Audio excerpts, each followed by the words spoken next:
if I asked you from your perspective, how are 27001 and CMMC the same or similar? All right.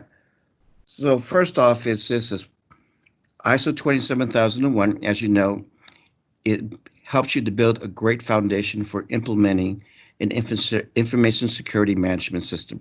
Helps you to do is to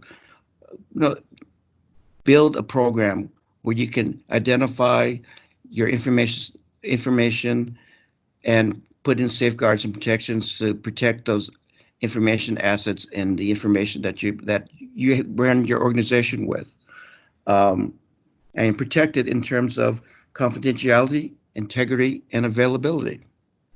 CMMC is designed specifically for safeguarding and controlling controlled unclassified information, the CUI.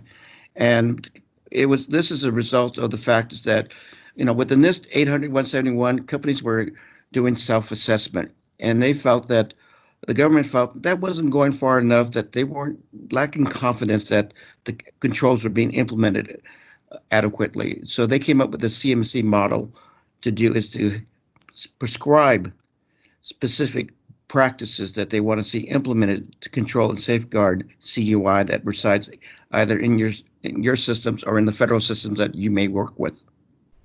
Gotcha. Yeah, would you agree that, like when I look at it at a really super simplistic level, they both have a significant collection of good security practices that should help you be quote unquote secure, right? In ISO we have the 114 explicit controls in Annex A, plus the 70 odd or whatever you would like to call it controls that can be implied from the clauses within the management system. And then within CMMC, if we're talking about level 3, right, we've got 130 controls. So in both cases, we've got a collection of controls that should be implemented, and if we do, we're probably going to end up in a good spot.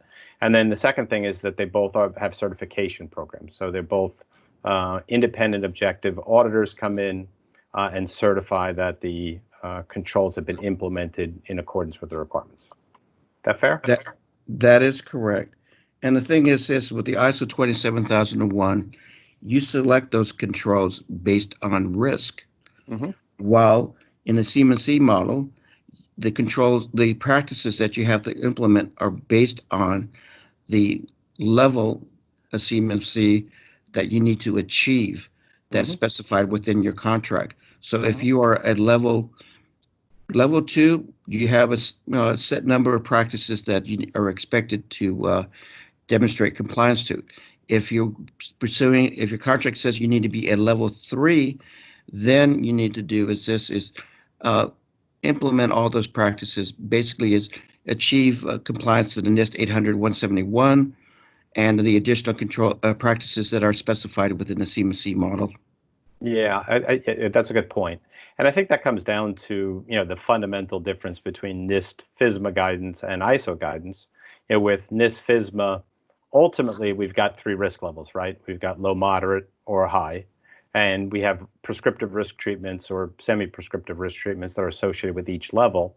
Where ISO, we have an infinite level of risk, right? It's a self-defined level of risk. And then we implement controls based on our acceptance risk criteria.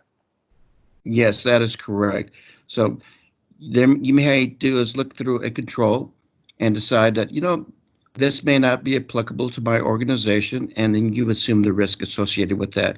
With the CMMC model, there is no choice. If you want to achieve that level of certification, you have to implement all the practices that are specified for that level.